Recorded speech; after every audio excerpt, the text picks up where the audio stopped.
I would like to speak about some experiences that we did with this personalized tasks and with anonymous peer review or peer feedback with our students. And before we really dive into the topic, I would have a short poll or a short survey. Just for me, would be interesting to see from which field the audience or the attendees are from. So there should be a poll somewhere showing up on the platform. And I will also open up the chat here with me so that I can see the results. And so please feel free to answer this question. And I think we will come back to the results a little later because of the delay between the Zoom meeting and the stream. So I will continue and start with a short disclaimer. I'm not a didactic. Everything I did with didactics is like I learned myself. I'm an engineer by heart. And so everything that I tell is maybe a little bit from the engineering point of view. If you want to have the slides, I can send them to you. I think I also already uploaded them to the event website. There will be a recording. And if you have questions, please feel free to ask questions in between into this Q&A chat, and then we will come back to the questions at the end of the talk. After this short introduction, I will explain.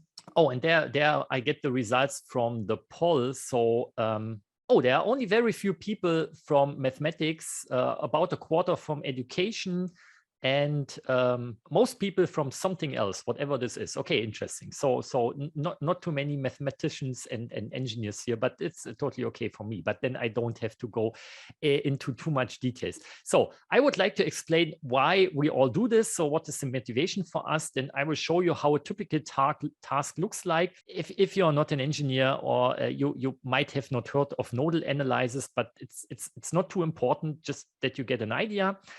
Then, of course, I will show you how we implemented this into FeedbackFruits and some results, what has come out of it, what do the students say about it, and so on. And to start with a short motivation, I have another poll, or I have another survey, and you should get the link to this Menti survey from Monica in the chat on the platform, or if you're quick and have your cell phone readily available, you may also scan this QR code. And get to this poll. And I would like to know, and again, I will come back to your answers later, what would you see from your personal point of view as the biggest benefit, or let's say the most interesting advantage of peer feedback or peer-reviewed assessment in a fundamentals course? Okay, so for us, it's a little bit that I don't know if it's a German university thing, but we have kind of very traditional performance assessments. Students are sent into a room, they got a paper and a pen and maybe a calculator, and then they have to solve very complicated engineering tasks without the help of a computer, without the help of the internet. And I would say in the daily working life, the demands are a little difficult. Co-workers need to cooperate and collaborate and communicate on difficult engineering problems. And of course, they have to be able to solve something on their own, but they also have to be able to develop solutions together. So we would have to have some kind of tasks where students can let's say, help each other a little bit, or can jointly work on these problems and discuss their different approaches to find a solution. Then there are like classical e-learning tasks. You get a task, you need to find a solution, and at the end you need to fill in, let's say, a number into some form field and maybe a unit, and then you get a right or wrong, but only the result is checked, not really the process how you got to this result.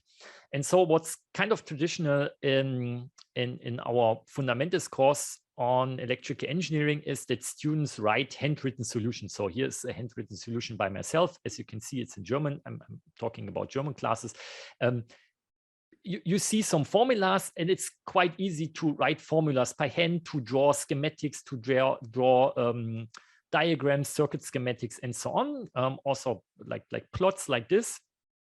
And the advantage of these handwritten solutions is that it's visible to see the process, the approach, the formalism, what students did on a mathematical way to solve these engineering problems. And you can see typical student misconceptions that you would not get just from this putting a number into some form field at the end. Here's another example if you're not from the engineering sciences, but it's okay. So our idea was to have this personalized tasks with handwritten solutions because they are quite authentic. It's easy to write down formulas, plot schematics, and so on.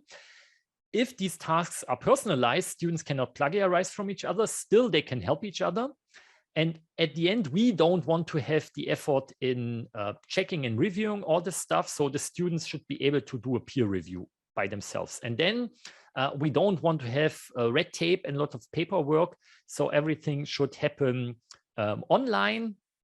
So we are using a Moodle platform in Magdeburg, and we're using FeedbackFruits, and we are also using email to send out these personalized tasks.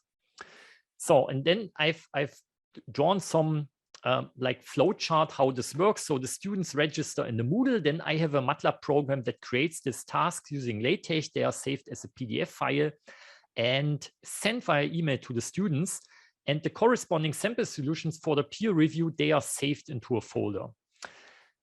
And if the deadline is over, I upload them from a folder to a web server. Students submit their own solution to a Moodle. Then there's the peer feedback or peer review plugin from FeedbackFruits, and students get and are able to see the solutions from their peers, and they can access the corresponding also personalized sample solutions using a QR code on the task sheet and do the review.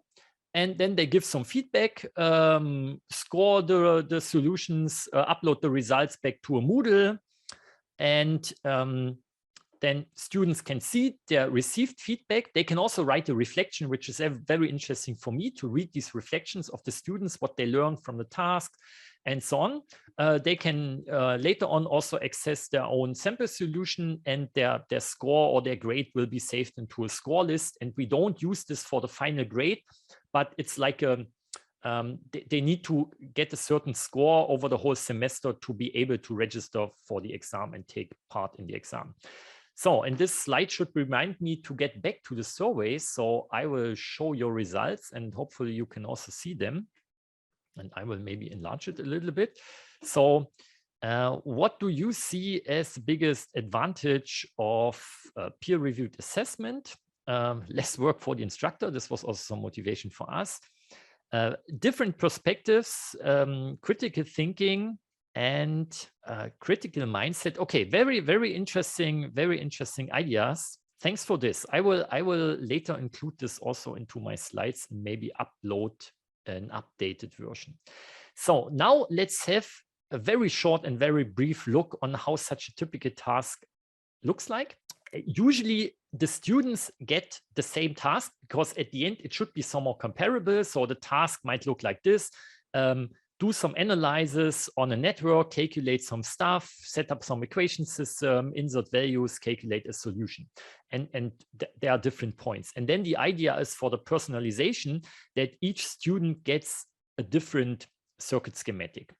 And I generate them based on the matriculation number. So every number generates a different circuit schematic, but the same number will generate the same circuit schematic again. So I can regenerate them if something fails, let's say.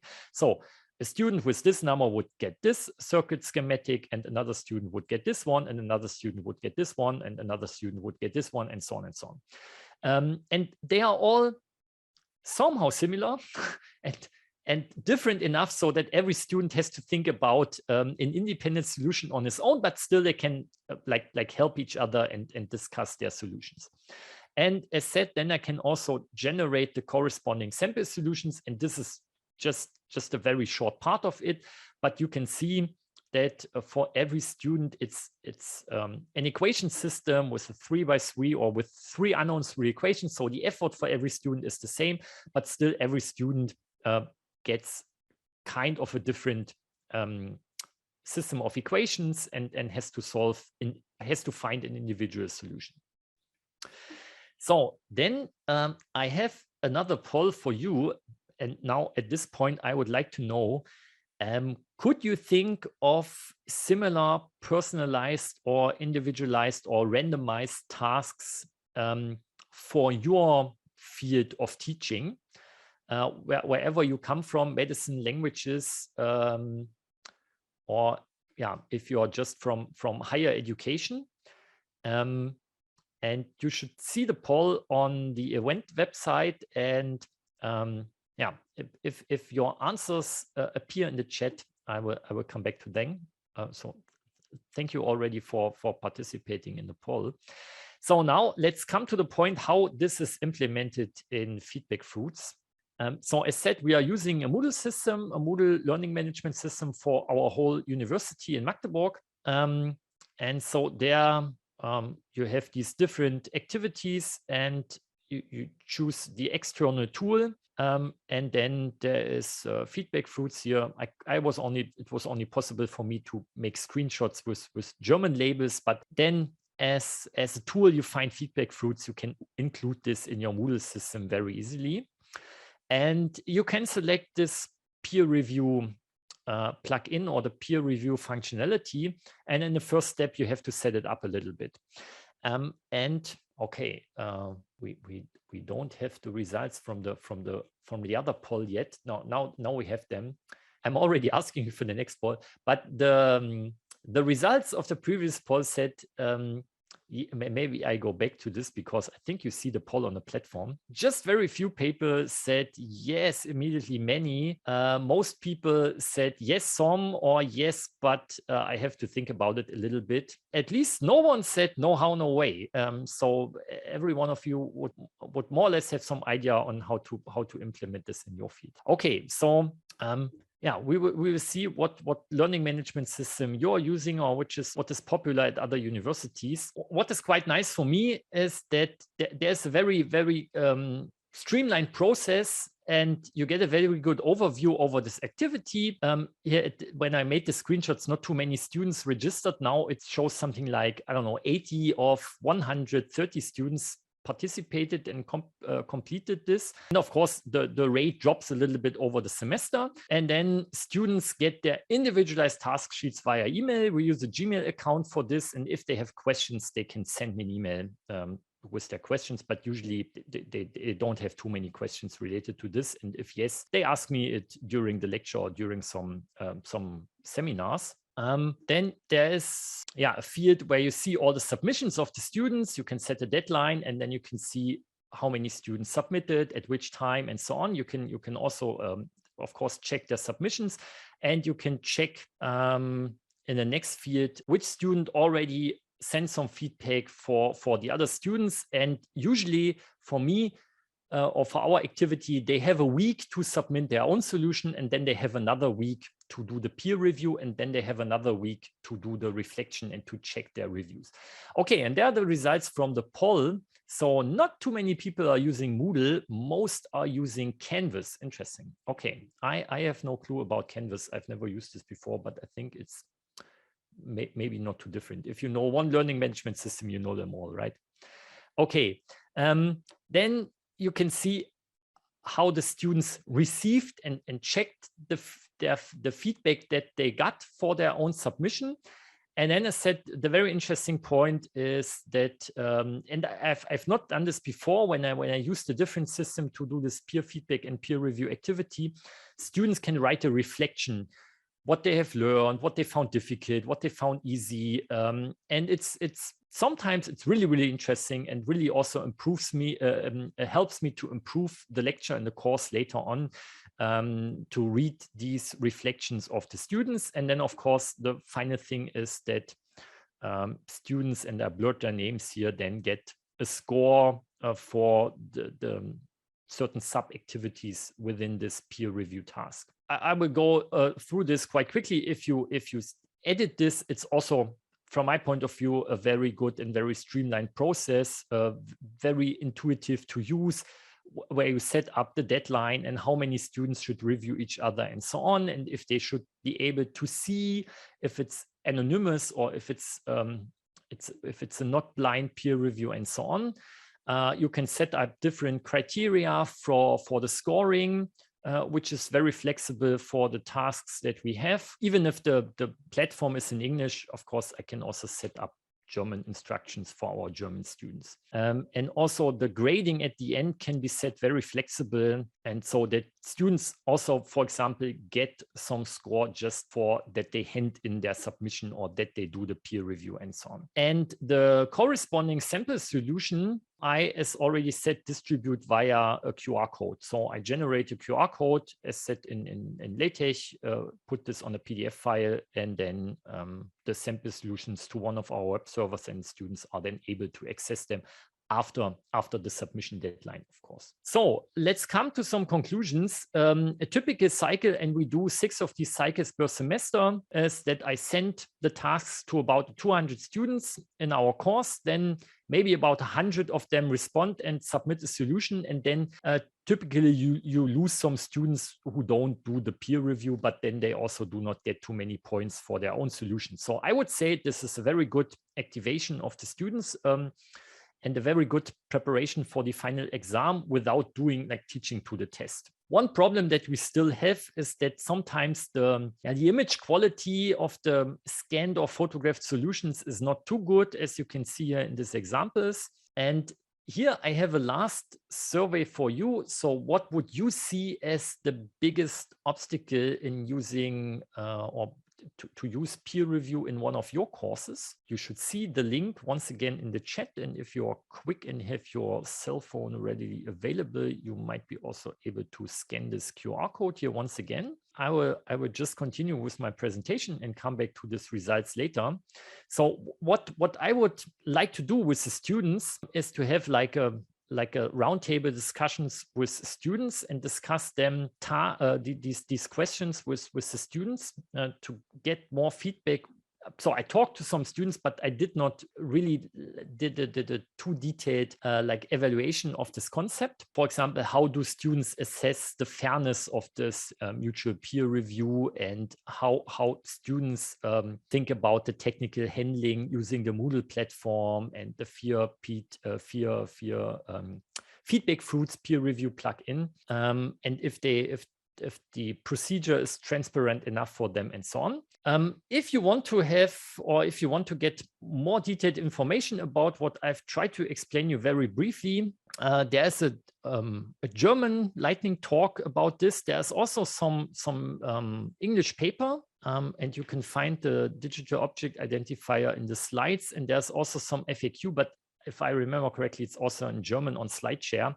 And sometimes I Twitter about this, but also on our German account, about personalized tasks. But we have done this 10 semesters so far. And as you can see, quite a high number of students participated. And our overall experience with this is very, very good. So now let's come back to your comments. Of course, it needs some time to implement this. Of course, especially at the beginning of the semester, you really have to explain to students how to do this peer review. I would not say that you oversee the progress made by the students, because I also often check into this plugin and see, okay, what did they submit? How does the review work? Students ask me questions via email. Can you check this? Can you check this?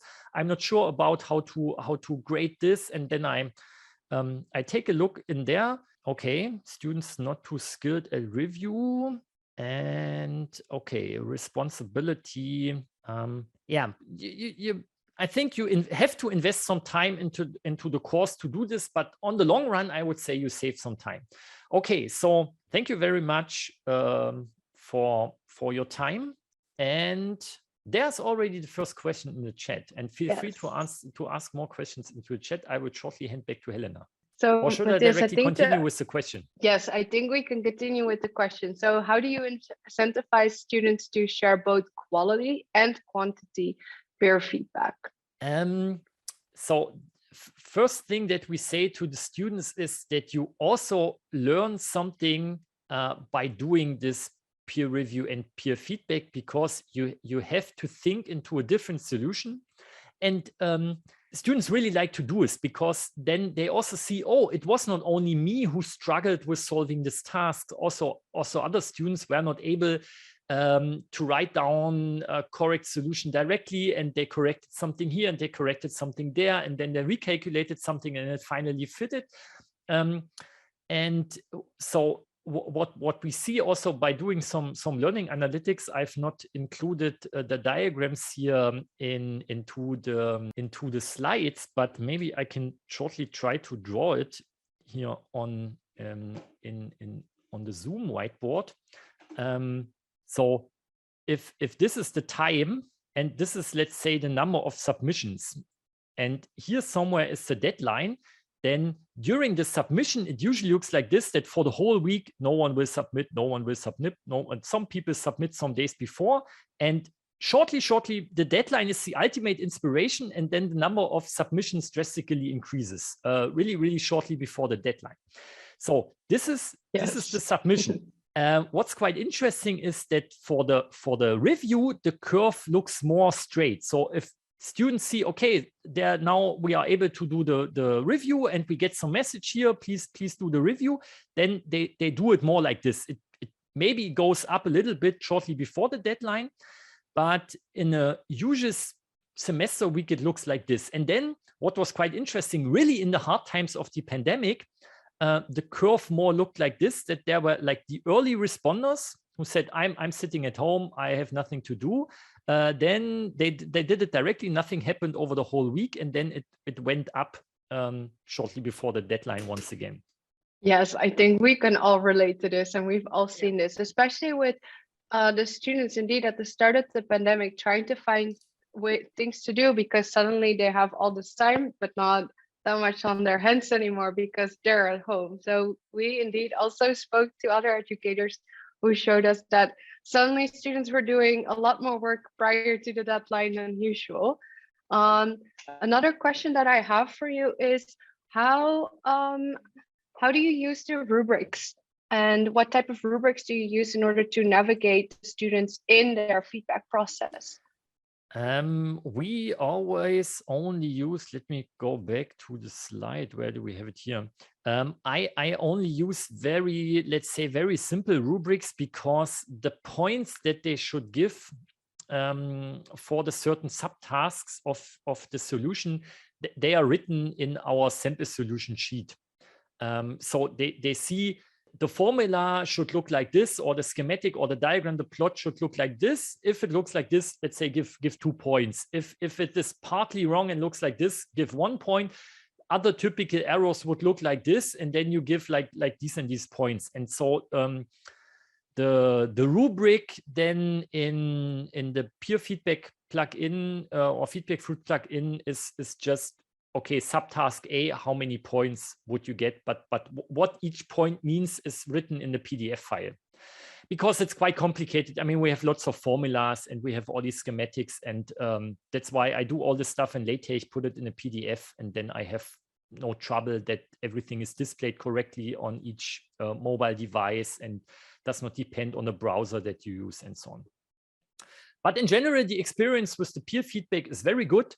Students grade each other in the way that they would also like to be graded. So they don't, for no reason, give each other, everyone 100% of the points. And they are also not like nitpicking and say, but this is a little bit wrong and you should have done like this. And by taking the average of the score of 2 or 3 reviewers, it's always a quite valid result that you get.